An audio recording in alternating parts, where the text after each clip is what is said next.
우리는 살면서 수많은 죽음에 관한 이야기를 듣습니다. 모든 죽음은 다 안타깝지요. 안타깝지 않은 죽음이 없습니다. 그럼에도 불구하고 모든 사람은 결국에 죽는다라고 하는 사실이 그 안타까움을 뒤로하고 죽음을 받아들이는 이유가 되기도 합니다. 모든 죽음을 들여다보면 모든 죽음에는 이유가 있습니다. 나이가 들어 찾아오는 자연스러운 죽음이 있을 수 있고요. 혹은 사고로, 원하지 않는 사고로 유명을 달리하는 안타까운 죽음이 있을 수 있습니다. 때로는 나쁜 사람에 의해서, 악한 사람에 의해서, 타인에 의해서 당하는 죽음도 있죠. 그리고 스스로 자기의 목숨을 끊는 죽음도 있습니다. 성경에는 이 다양한 죽음들이 모두 기록되어 있습니다. 하지만 우리는 살면서 남을 죽이려 하는 마음을 가진 사람이 되기는 쉽지 않죠. 때로는 순간적으로 우리가 분노에 사로잡히기도 하고 아니면 악한 감정에 사로잡히기도 하지만 그 감정이 좀 가라앉게 되어지고 그래서 이성을 찾게 되어지면 사람은 좀 누그러지는 법입니다. 하지만 그럼에도 불구하고 스스로 통제의 범위를 넘어서서 광기에 사로잡히게 되어지면 남의 생명을 해치는 지경에 이르기도 합니다. 여러분 성경에 보면 가인은 자기의 동생 아벨을 죽였어요. 얼마나 끔찍한 사건입니까? 사울은 자기를 돕고 나중에는 사이가 되어지는 다윗을 그렇게 죽이려 했습니다. 성경은 다윗을 죽이려 하는 그 사울의 마음속에 악령이, 악한 마음이, 사탄이 마귀가 있다. 여러분 그렇게 말합니다. 그런데 그렇게 죽을 고비를 넘겼던 이 다윗도 자기의 충성스러운 제자 우리아를 음모를 꾸며서 죽이는 행위를 하게 되었습니다. 이 모든 것들을 살펴보면 그 안에 악한 마음을, 자기의 마음을 다스리지 못했기 때문이죠. 치명적인 결과를 낳게 됩니다. 오늘 본 말씀 마가복음 11장 본문을 읽어 내려가다 보면 이스라엘의 대제사장과 서기관들이 예수를 죽이려고 꾀했다.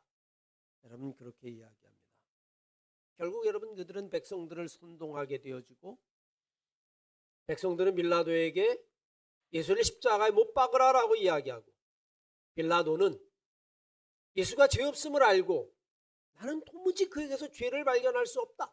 그럼에도 불구하고 예수 그리스도를 십자가에 죽이도록 넘겨주게 되어집니다. 성경은 이 예수의 죽음을 이렇게 이야기하죠. 로마서 5장 8절 이하의 말씀에 보면 우리가 아직 죄인 되었을 때에 그리스도께서 우리를 위하여 죽으심으로 하나님께서 우리에 대한 자기의 사랑을 확증하셨느니라. 주님이 십자가에 죽으신 것은 구속의 죽음이시고 우리를 구원하기 위하신 하나님의 사랑이다. 여러분 그렇게 이야기를 합니다. 신앙적인 이야기죠. 우리는 오늘 사순절 세 번째 주를 지나면서 예수 그리스도의 삶 그리고 그분의 죽음, 고난과 죽음 그리고 십자가의 부활, 우리는 그것을 통해서 우리의 영적인 순례들, 내 신앙과 믿음을 다시 한번 돌이켜볼 수 있는 그런 우리 한마음교회 성도들 되시기를 주의 이름으로 간절히 축원합니다. 여러분 성경에는 주님이 행하신 수많은 기적들이 등장합니다. 죽은 나사로를 살린 사건이나 아니면 날 때부터 소경된 자를 고치신 사건, 또 12해 동안 혈액병 걸렸던 여인을 치유한 사건들, 헤아릴 수 없이 많은 치유와 회복의 사건들이 있어요. 주님이 베푼 모든 기적들은 특징이 있습니다. 그건 사람을 죽이는 것이 아니라 사람을 살리는 것이었다라고 하는 사실입니다. 꺼져가는 등불조차도 끄지 아니하시고 심지어는 아무리 악한 죄인이라 할지라도 자기가 회개하고 돌이키면 주님께서는 용서하시고 회복시키시고 그리고 살리시고 치유하시고, 그게 여러분 주님이 가지고 있는 은총이고 은혜죠. 그런데 오늘 본문 말씀은 조금 의외입니다. 열매를 맺지 못한 나무를 주님이 저주를 하셨어요. 그리고 오늘 우리가 18절까지 읽었는데 19절 20절 지나가 보면 그 다음날 아침 보니까 이 나무가 말라버렸습니다. 죽은 거죠. 누가복음 13장 말씀에도 비슷한 무화과 나무의 열매 이야기가 나오는데 그때도 열매를 맺지 못합니다. 근데 그때 주님은 뭐라고 말씀하시냐면 두어라. 내가 다시 한번 기회를 주겠다. 두어라. 내가 잘 돌보고 걸음을 주어 다음에는 열매를 맺게 하겠다. 또 기회를 주고 기회를 주는 그 말씀과는 사뭇 오늘 본문 말씀은 분위기가 다른 본문이죠. 그런데 여러분, 오늘 무화과 나무가 열매를 맺지 못하는 이 사건 뒤에 하나의 사건이 더 벌어지게 되어집니다. 바로 주님이 예루살렘 성전에 들어가셔서 성전을 정화하신 사건입니다. 왜 마가복음 11장 말씀은 이 두 가지의 사건을 함께 놓았을까? 열매를 구했지만 열매가 없는 그 무화과 나무, 그리고 성전 안에 들어갔을 때 정말 하나님 앞에서 기도하는 백성을 찾았을 때 그 성전 안에서 기도하는 사람이 없이 온통 강도의 소굴이 되어버린 그 성전. 아마 여러분, 주님이 그 사건을 우리들에게 은유로 설명하고 있는지 모릅니다. 무화과 나무에 열매가 없는 것처럼 교회의 성전 안에 기도하는 사람이 없다. 무화과 나무는 결국에는 말라버리는 것처럼 이 성전은 결국에 무너져 버릴 것이다. 그리고 실제로 여러분, 예루살렘 성전은 AD 70년경에 로마에 의해서 멸망당하고 말죠. 무화과 나무를 책망한 사건과 성전 정화 사건이 연이어 우리들에게 이어져서 들려준다라고 하는 이야기는 우리에게 아주 신앙적으로 영적으로 아주 중요한 의미를 가져다 줍니다. 먼저 여러분, 주님은 우리에게 열매를 맺으라고 말합니다. 주님은 열매를 구하셨습니다. 여러분, 성경 말씀에는요, 이 열매에 관한 이야기가 얼마나 많이 등장하는지 모릅니다. 감리교신학대학이 가지고 있는 불편함에도 불구하고 좋은 것이 있다면 여러분, 봄, 여름, 가을, 겨울을 우리가 예배드리러 오면서 다 느낄 수 있다는 거예요. 이제 눈 오던 추운 겨울도 지나고 오늘은 좀 쌀쌀하기도 하지만 이제는 여러분 꽃이 피는 봄이 될 겁니다. 그러면 우리 이 대학원 앞마당이 파릇파릇해지면 앉아서 여러분 차 마시기도 좋을 겁니다. 아마 야외에 온 그런 기분이 들게 되어질 텐데 봄이 정말 성큼 다가오고 있습니다. 봄에 피운 꽃들은 열매가 되어서 가을에 맺히게 되어지죠. 오늘 본문 말씀의 본문은 주님은 입만 무성하고 열매가 없는 무화과 나무를 책망하시고 저주하셨습니다. 이 이야기는 정말 주님이 간절히 열매를 원하셨다는 거예요. 허기지시고 시장하셨기 때문에 내가 어떻게라도 내가 이 열매를 좀 먹었으면 하는 마음이 있었을 겁니다. 그리고 이후에 예루살렘 성전을 정화하신 것도 하나님 성전에 수많은 사람들이 있는데도 불구하고 정작 내가 기대했었던, 그래도 성전 안에는 기도하는 사람이 있지 않겠느냐? 만민이 기도하는 집이 아니겠느냐? 그런데 가보니 강도의 불혈이었다. 입은 무성한데 열매 없는 무화과 나무, 사람들은 가득 찼지만 정작 기도하는 사람이 없는 강도의 굴혈이 되어버린 성전. 사실 여러분, 성경에는 이 열매의 이야기, 성전의 이야기가 너무 많아요. 요한복음 12장 24절 말씀을 보십시오. 내가 진실로 너에게 이르노니 한 알의 밀이 땅에 떨어져 죽지 아니하면 한 알 그대로 있고 죽으면 많은 열매를 맺느니라. 여러분, 이 말씀에 그 한 알의 밀라는 예수 그리스도를 의미하고 때로는 희생을 의미하고 때로는 헌신을 의미하죠. 그런 것 없이 여러분 위대한 열매가 맺어질 수 있을까요? 뿐만 아니라 우리 안에 성령이 충만하게 되어지면 갈라디아서 5장 22절 이하의 말씀에 보면 오직 성령의 열매는 사랑과 희락과 화평과 오래 참과 자비와 양성과 충성과 온유와 절제니 이런 것들을 금지할 법이 없느니라. 정말로 하나님의 영이 있다면 그 영은 우리의 삶 속에 열매를 맺게 할 것이다. 사랑과 희락과 화평과 오래 참음 인내 자비와 양성, 그것들이 우리의 삶 속에 드러나게 되어질 것이고, 그런 드러난 열매들이 하나님께 영광을 돌리게 될 것이고, 하나님 그것을 통해서 영광을 받게 될 것이다. 사실 여러분, 그런 의미에서 우리는 살면서 열매 있는 삶을 살아야 할 겁니다. 오늘 주님이 무화과 나무에게 가서 열매를 찾으셨어요.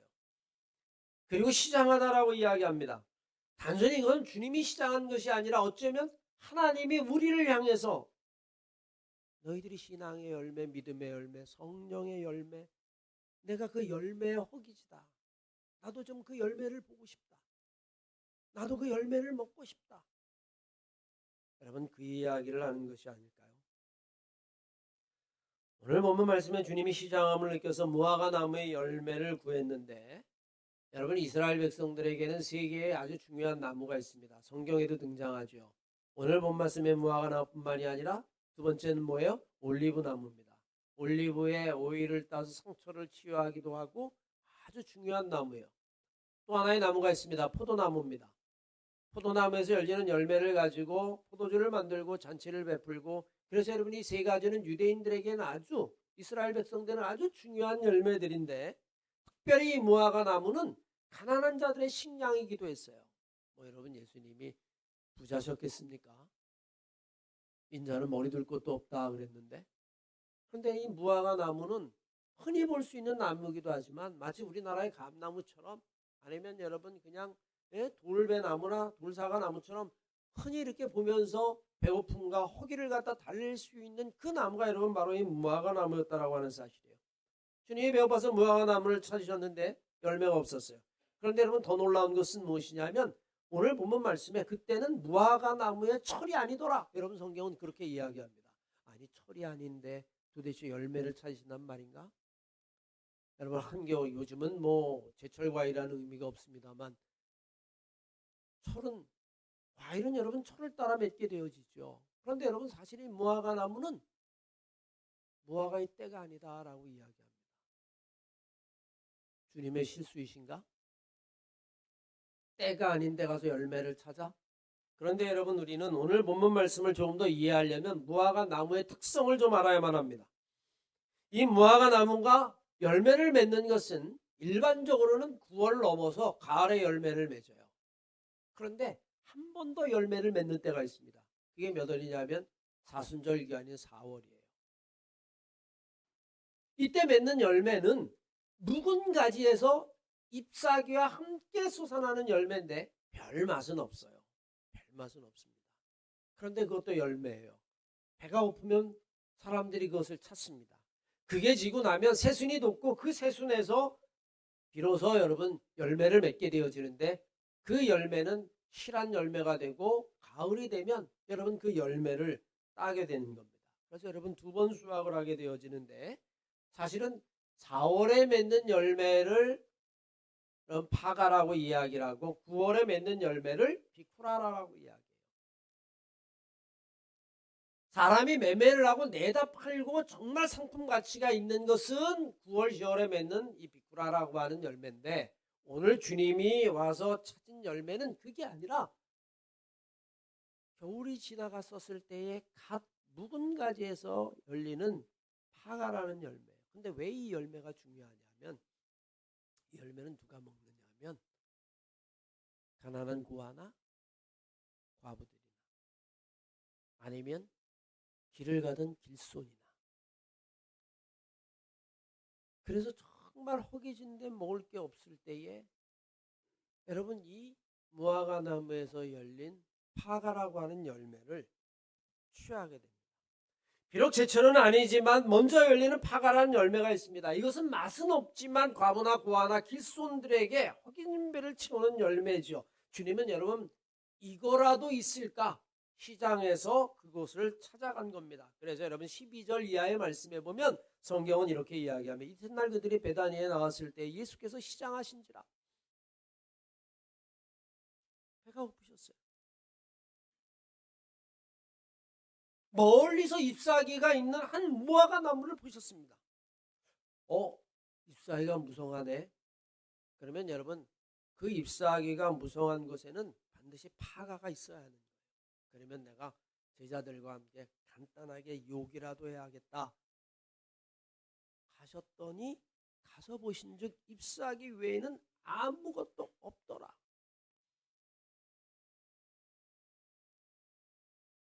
제철은 아니지만 그래도 지나가는 배고픈 길손 정도의 허기짐을 달래줄 수 있는 열매를 기도하신 것. 그런데 그렇게 입이 무성한 잎사귀라면 적어도 주님이 보시기에 마땅한 열매가 있어야 하지만 열매가 없습니다. 여러분 주님이 뭐라고 하세요? 너는 앞으로 영원히 열매를 맺지 못할 것이다. 너는 쓸모없다는 이야기죠. 그리고 이 사건이 벌어진 이후에 주님은 예루살렘 성전에 들어갑니다. 그리고는 말씀하십니다. 강도의 소굴이 되었구나. 강도의 수굴이 된 예루살렘을 책망하신 주님, 열매 없는 무화과를 연상하게 되어집니다. 여러분 무화과 나무가 왜 무화과 나무인지 아세요? 한문으로 어떻게 되는지 아십니까? 무가 뭐예요? 없을 무예요. 화는 뭐예요? 꽃화입니다. 아니 꽃이 없는데 열매가 맺혀요? 여러분 그게 무화과예요. 그래서 여러분 무화과라고 부릅니다. 그럼 정말 무화과 꽃이 없느냐? 아닙니다. 열매 안에 꽃이 있습니다. 여러분 이게 무화과 나무 오늘 비유의 핵심이에요. 잎사귀가 무성해서 가보면 그 잎사귀에 묵은 잎사귀 끝에 열매가 달려있는데 그 열매 안에 꽃이 있습니다. 놀랍죠? 그게 지고 나면 새순에서 비로소 여러분 열매가 열리기 시작하고 그게 여러분 비쿠라가 되고 우리들이 잘 아는 무화과 열매가 되는 겁니다. 꽃이 없는 나무 무화과 열매를 맺고 그리고 잎사귀가 나오기 시작하는 것 그것이 바로 무화과의 비밀인데 오늘 본문 말씀에 잎사귀의 무성함을 보고 주님이 기대를 가지고 들어가신 것처럼 주님은 여러분 예루살렘 성전 안에도 사람이 많으니까 기대를 하고 들어가셨을 겁니다. 저 성전에도 사람이 많구나. 그러면 그곳에서는 기도하는 사람이 있을 것이고 그리고 거기에는 하나님의 백성이 있을 것이고 그러면 예루살렘이 희망이 있고 이스라엘이 희망이 있을 것이다. 아마 여러분 그런 기대를 가지고 여러분이 예루살렘 성전으로 들어가셨을 텐데 마치 잎사귀를 보고 열매를 기대하시며 들어가셨던 것처럼 그런데 여러분 안타깝게 성전도 마찬가지였습니다.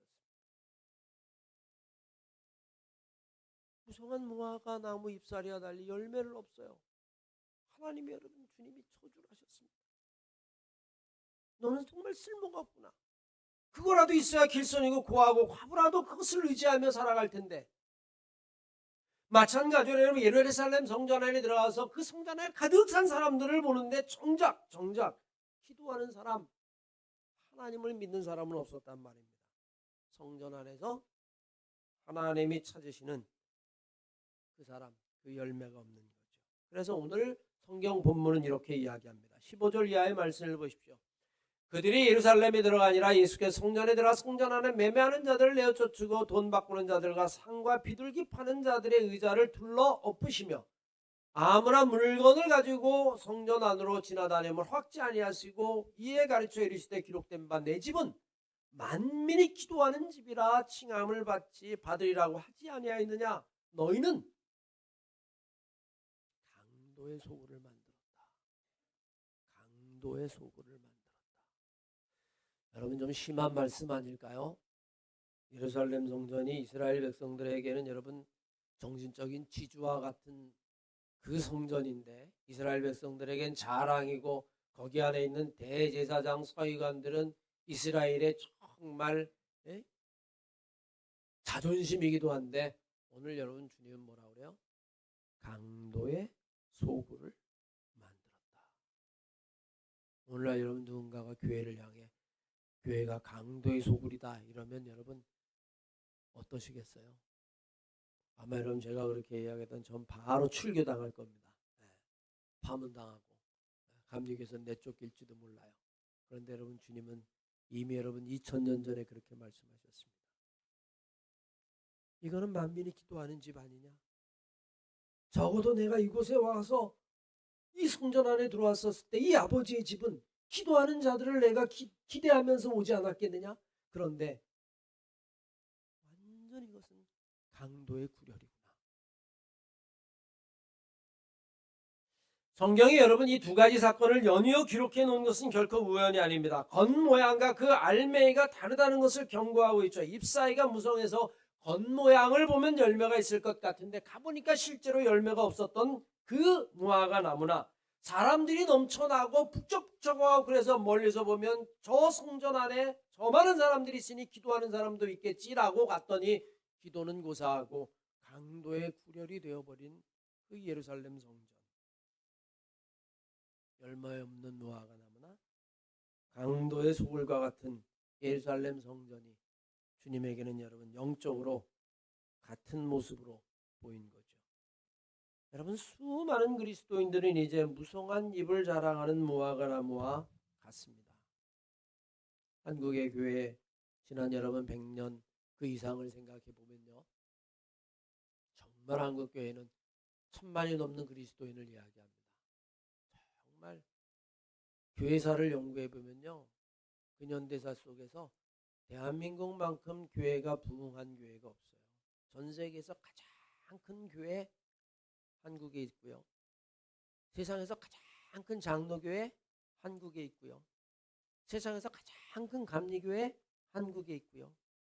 집회를 하면 100만 명 모이는 나라 대한민국밖에 없습니다. 정말 그동안 어마어마하게 교회가 성장했다라고 이야기해도 결코 과언이 아니죠. 그러나 여러분 지금은 어떻습니까? 지금 여러분 이 땅에 있는 한국의 교회를 돌이켜보면 오늘 이 마가복음 11장에 예수님께서 무화과 나무에 무성한 잎에 열매 없는 무화과 나무처럼 그 성전 안에 있는 강도의 소굴이라고 말씀하시는 것처럼 오늘날 우리 이 땅에 있는 모든 교회들, 우리 한마음 교회부터 시작해서 우리 스스로를 한번 돌이켜볼 수 있는 그런 사순절, 그런 예수 그리스도의 가르침, 그런 성경의 말씀이 되었으면 좋겠습니다. 정작 하나님이 찾는 열매는 없었습니다. 사람들도 기독교에서 열매를 보지 못하고 믿는 사람들, 믿지 않는 사람들 그들에게 허기와 배고픔을 채워주고 갈증을 채워줄 열매는 이제는 여러분 찾을 수 없는 지경이 되어버리고 말았습니다. 이 이야기를 하고 나니까 제사장과 서기관들이 예수를 죽이려 했다. 오늘 성경은 그렇게 이야기합니다. 그리고는 여러분 나왔어요. 예수님께서. 그랬더니 어저께 있었던 그 무화과 나무가 말라버린 거예요. 죽어버린 겁니다. 그랬더니 제자들이 깜짝 놀라죠. 선생님 저 무화과 나무가 죽었어요. 그랬더니 여러분 예수님께서 딱 한 말씀을 하십니다. 하나님을 믿으라. 하나님에 대한 믿음을 말씀하신 주님을 기억해야만 합니다. 그리고 기도야말로 믿음의 시작임을 알아야만 합니다. 여러분 성전을 깨끗이 하고 예루살렘 성전을 나가시다가 그 다음날 열매 없는 무화과 나무가 마른 것을 보았어요. 결국에 말라 죽었죠. 예루살렘 성전도 결국에 함락당하고 맙니다. 로마에게 함락당하고 말죠. 하나님이 찾으시는 열매 없는 신앙은 결국 말라 죽은 무화과 나무가 되고 결국 멸망당하는 예루살렘 성전이 된다는 것을 우리에게 말씀하고 있는 거죠. 이 나무가 뿌리까지 마른 것을 보고 베드로가 놀라서 이야기합니다. 그러자 주님이 대답합니다. 22절 말씀을 보십시오. 예수께서 그들에게 대답하시되 하나님을 믿으라. 여러분 겸손해라, 섬겨라, 낮아져라, 성령의 열매를 믿어라. 여러분 이런 말씀을 하신 게 아니라 너무 단순하고 아주 직선적인 이야기이면서 쉽지만 이해할 수 없어요. 하나님을 믿으라. 여러분 하나님 안 믿으십니까? 제자들이 하나님 안 믿었겠어요? 제가 여러분들에게 여러분 하나님 믿으십시오라고 이야기하면 아마 그런 이야기는 귀에 못이 박이도록 들었습니다. 뭐 뻔한 이야기를 하십니까? 지금 예수님이 뻔한 이야기를 하시는 겁니까? 하나님을 믿으라. 여러분, 하나님을 믿으십시오. 아마 여러분 이 이야기가 마음에 안 닿을 거예요. 아니 그럼 하나님 안 믿는 사람도 있나? 적어도 여기서 오늘 예배하는 사람이라면, 엄밀히 말하면 사람들은 겉으로는 하나님을 믿는 것 같지만 오늘날 사람들이 속으로는 하나님을 믿지 않아요. 그럼 우리는 그러면 속으로 무엇을 믿는 걸까요? 저는 요즘 우리 장로님도 아까 기도할 때 기도하셨지만 이제 평화는 점점 사라지고 폭력이, 전쟁이 점점 판치는 세상이 되었는데, 오늘날 여러분 우리는 하나님을 믿기보다는 뭘 더 믿을까요? 폭력적인 힘을 더 믿습니다. 폭력적인 힘. 눈에서 펑펑 터지는 미사일과 폭탄, 어마어마한 그 위력, 우리는 여러분 그 힘을 더 믿습니다. 그 폭탄이 주는 두려움, 그 공포, 우리는 점점 그 힘에 복종하게 되어져 버리고 우리 스스로 그것을 섬기게 되고 우리 스스로 그 힘을 동경하게 되어지죠. 우리의 마음속에 이미 그런 생각이 들어요. 야, 강한 사람 눈에 벗어나면 저렇게 그냥 순식간에 다 괴멸하고 죽는구나. 그런 공포심이 우리 안에 들어오게 되어집니다. 그럼 우리는 뭘 믿어야 될까요? 우리는 여러분 강한 힘을 믿어요. 강자를 믿습니다. 우리를 구원해 줄 것은 강자야. 강한 나라를 의지해야 돼. 우리는 거기 말을 잘 들어야 돼. 그게 우리에게는 구원의 길이고 우리가 살 길이야. 우린 여러분 그렇게 이야기합니다. 그 폭력 앞에서 우리는 공포와 두려움을 느끼게 되어지고 믿음은 점점 멀어지게 되어지고 결국엔 세상은 폭력의 노예가 되거나 아니면 죽임을 강요당하는 세상이 되어버리고 말이죠. 오늘 본문 말씀 여러분 18절 말씀을 보십시오. 대제사장들과 서기관들이 듣고 예수를 어떻게 죽일까 하고 꾀하니 이는 무리가 다 그의 교훈을 놀랍게 여기며 그를 두려워합니다. 어떻게 예수를 죽일까?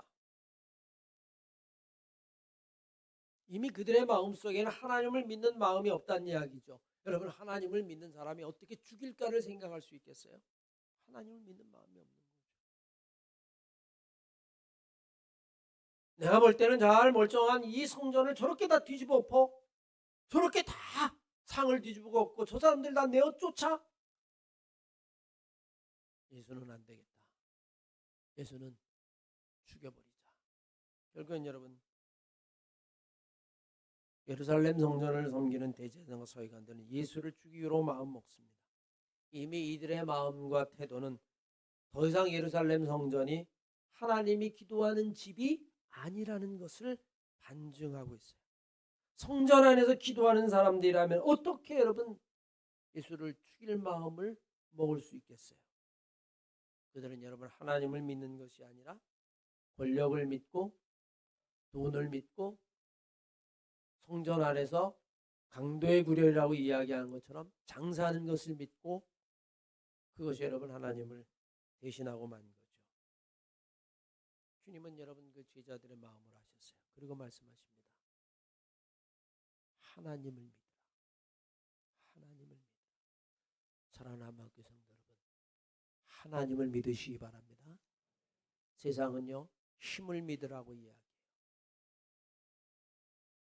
힘이 모든 것을 좌지우지한다라고 우리에게 여러분 그것을 보여주는 듯합니다. 그것이 하나님인 것 양 때로는 여러분 우리의 생명을 좌지우지하는 것이 미사일이고 폭탄이고 강한 나라고 힘이고 이거에 복종하지 않으면 다 죽어. 우리를 여러분 마치 그렇게 굴복시키려는 듯합니다. 제사장들과 서기관은 예수조차도 죽이려 했어요. 그런데 여러분 주님이 말씀하십니다. 얘들아 하나님을 믿어라. 하나님을 믿어라.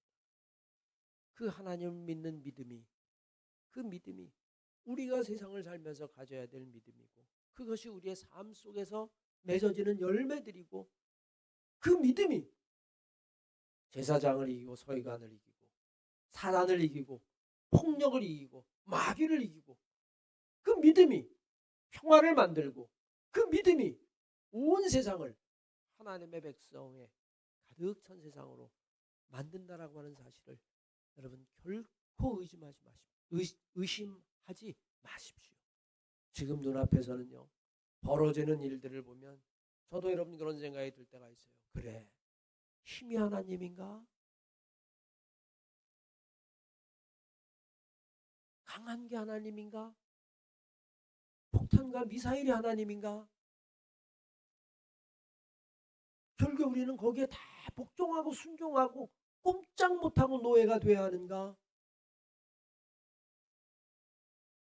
예수조차 죽이려 했었던 제사장들과 서기관들을 향하여 주님 말씀하십니다. 하나님을 믿으라. 그 하나님을 믿는 힘이 폭탄보다도 그 세상의 어떤 강한 것보다 더 큰 힘을 가지고 있다는 거예요. 사랑하는 한마음교회 성도 여러분, 하나님을 믿으십시오. 하나님이 여러분과 저를 그 어떤 것 가운데서도 굳건하게 지켜주실 줄로 믿습니다. 아버지 하나님,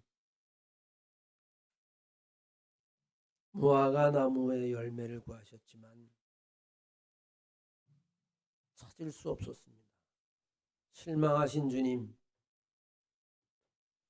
성전 안에 들어가서 기도하는 자를 찾으셨지만 오히려 강도의 구렬이 되었다. 그리고는 돌아 나오십니다. 제자들이 말라 죽은 무화과 나무를 보고 저것이 어찌해서 말라 죽었습니까? 너희는 하나님을 믿으라. 예수 그리스도를 죽이려 했던 제사장들과 서기관들을 그 사이에서도 진리를 선포하시고 제자들에게 하나님을 믿으라. 아버지 하나님, 우리가 세상을 살 때에 정말 하나님을 믿는 믿음 안에 거하게 하여 주시옵소서. 행여 우리가 하나님을 믿는다 하면서 속으로는 더 큰 폭력과 힘과 세상의 권력과 이런 것들이 내 인생을 좌지우지하고 있다라고 하는 거짓된 믿음에 빠지지 않게 하시고 세상의 모든 것을 주관하신 하나님, 그 하나님을 믿는 믿음 안에 우리가 온전히 거하게 하여 주시옵소서. 우리 주 예수 그리스도의 이름으로 기도했습니다.